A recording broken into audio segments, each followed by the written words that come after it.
The final episode of Shield Hero and the final episode of season number 2. And I was going to start off this episode with talking about how this episode was objectively the worst episode of the season.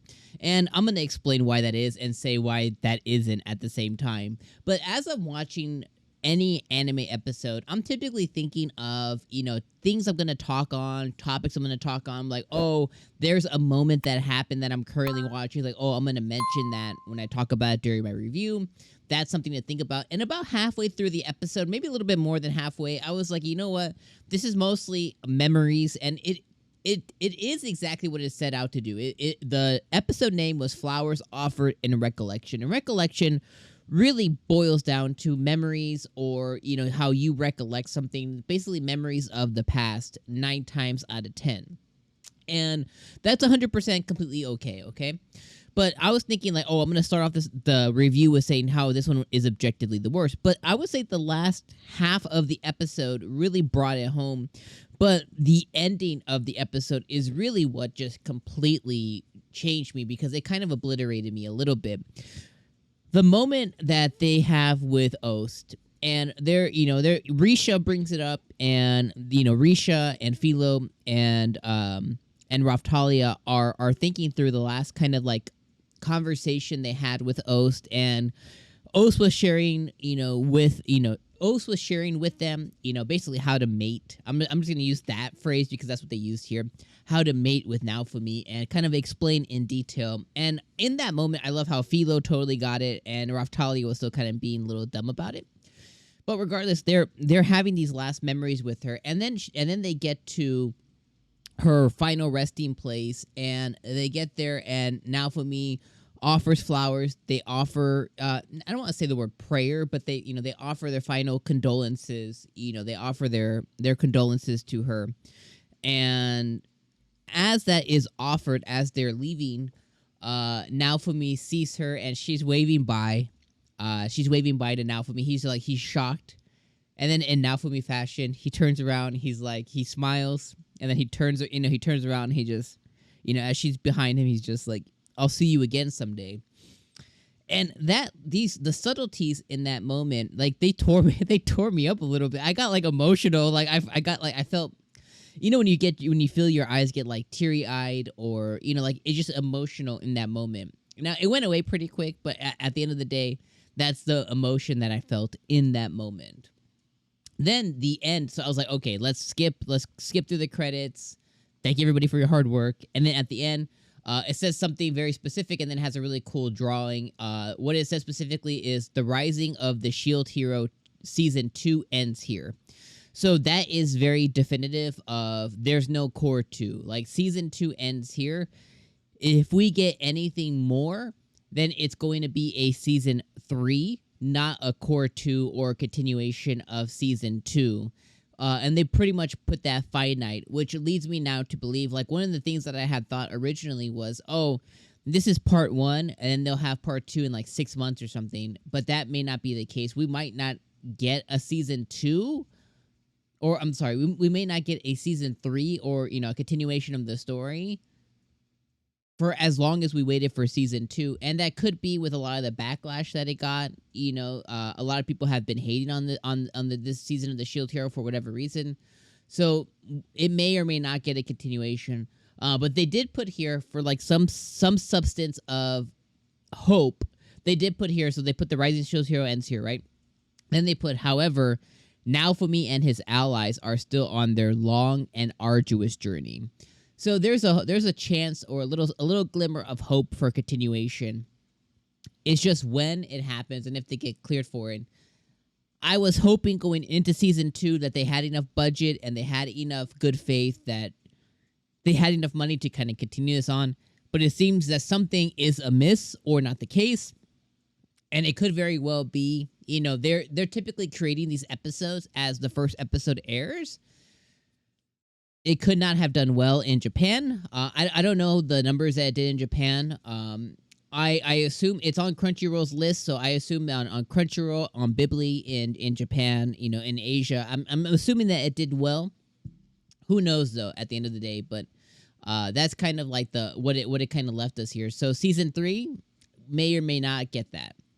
All right, let's talk about the rest of the episodes. The rest of the episode was really focused around fan service. I love how they gave us a little fan service here. I love how Kizuna straight up calls Naofumi a lolicon, which I guess he kind of is essentially, but isn't at the same time. He's attracted to Raftalia. You know what I mean? He's attracted to Raftalia. Whether he's attracted to Philo or not, I don't know that for sure. He definitely thinks of more. He thinks of Philo more in like a paternal sense, but at the end of the day, that could change. But when it comes to Raftalia, he kind of has that paternal vibe as well. But that as she grew up, he thinks of her a little bit differently. He definitely took a strong liking to Kizuna. He likes her a lot, and he mentions her quite a bit. So there's something there for sure. Again, this is all subconscious. I think if you were to ask him straight up, he'd be like, "No, she's a good friend. She's a good ally. I like her as a person." He probably would be very dense about it, but not true to his actual feelings, which is very now for me to do, which is very anime to do. But he definitely, if you think about the people around him that he could potentially be attracted to, if you remove Risha, who's the most developed, the most mature out of all of them, if you remove Risha out the mix, you have Philo, you have Raftalia, and now you have Kizuna. And I think he definitely does. I don't want to say adore, but he has adoration, which means he like admires, or he there's something there for sure when it comes to Glass as well. He definitely does like Glass because he has thought about her. Because in one of the prior episodes, he concocts a special SP substance for her to take. So he's thinking about her, in the subconscious in the background as well. So he definitely likes Glass. So I would say Glass is probably the most mature one. If he likes anybody, that it would be, right? So the lolicon thing is definitely spot on. But I love how they give us some fan service. They gave us, how Raftalia ended up in the garbs that she was wearing. Kizuna made it a whole thing to get her all dressed up and dolled up. We got to see her wear a bunch of different outfits as small Raftalia. We also got to see Kizuna rocking a sexy ass bikini, which is completely okay because she's legal, so it's fine. It's fine to salivate. It's fine to salivate on her.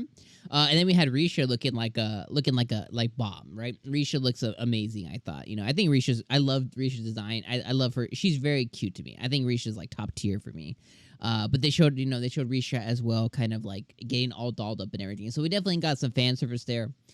We got to look at Kizuna surviving the Infinite Labyrinth. I love how they called out the Tom Hanks 2000 Castaway movie. They gave her a Wilson. They gave her a volleyball. If you're too young to realize that, in the year 2000, there was a movie here in America called Castaway. It was one of the largest movies ever in those years, next to like Pearl Harbor, next to like the original Star Wars trilogy. Castaway was a huge movie. It was essentially Tom Hanks who gets set adrift to an island by himself. He survives there by befriending a volleyball and making a face on his volleyball, and that's his partner. He also goes through the 5 stages of grief, almost commits almost hangs himself, just like Kizuna did. So they definitely pulled their inspiration from the Castaway movie here, but they showed us though that arduous adventure, survival that she had to go through, and then it built up to her glimmer of hope, which ended up being Naofumi, and that was a subtle hint, but it shows us that Naofumi is her savior, and that's how she views him. Then they also went through, stories with Kyo and a little bit more backstory there, and definitely tied it up as a memory of an episode. Again, I think this episode was the most mild and objectively probably one of the worst of the season, but I think the last half of the episode really brought it home and really set itself apart as a really good ending episode. And I think that emotional moment with 𝐒𝐡 at the end to tie up her story, I think the little emotions at the end where they talk about, the journey ends here, but it may continue, and then the little art drawn print by either a fan or the artist himself saying thank you, I think are all emotions to end the season. And I hope that you guys continue to support Shield Hero. I hope you watch the dubbed. I hope you support the dub. I hope you support the Blu-rays. I'm going to do all of that. Support the light novels. Basically, with your pocket, show them that you want more Shield Hero to continue, as I will. But this is the end for our journey here. I appreciate you guys being with me all season long. I love this anime so much, and it's been a awesome ride with you guys. Summer anime is starting in just a couple of days. Probably this weekend, we'll start covering summer anime. So if you want to see what kind of summer anime we're going to cover, check out the video on screen now. And as always, my friend, my nerds, my otaku, my weebs, appreciate you guys, and we'll see you on the next video. Peace.